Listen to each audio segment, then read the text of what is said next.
प्रणाम।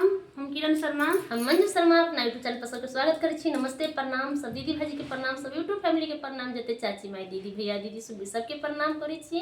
और हम दोनों देवानी जेठानी जा रहल छी बहुत प्यारा सा कजरी गीत गाबा। अहाँ सब जरूर सुनब, अपन अपन प्यार आशीर्वाद खूब देव और आगे जहिना बढ़ाबे चले तहिना बढ़ाबैत रहब। कि हमरा 2 दिन से तबियत खराब छला, ताहि लऽ हम वीडियो नहीं बना पैली 2 दिन और नहीं लंग वीडियो डाली नहीं शॉर्ट वीडियो। अहाँ सब माफ कर देव जरूर, अहाँ सबके प्रणाम करै छी, हाथ जोड़ै छी कि अहाँ सब जरूर माफ कर देव। कि हमरा तबियत सही नहीं छला, एहि के लऽ 2 दिन हम वीडियो नहीं बना पैली।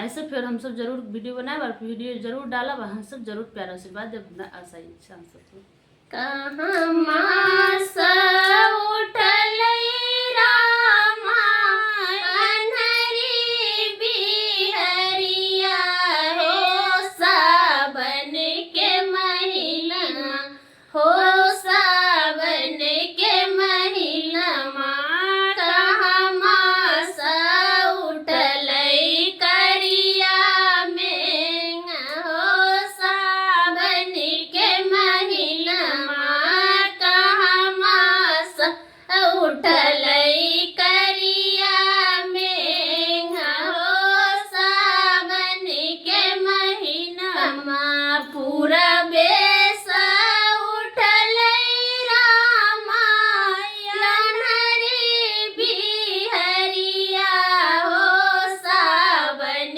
के महीना पश्चिम सा उठल करिया में, हो सावन के महीना पश्चिम सा उठल करिया में, हो सावन के महीना कि न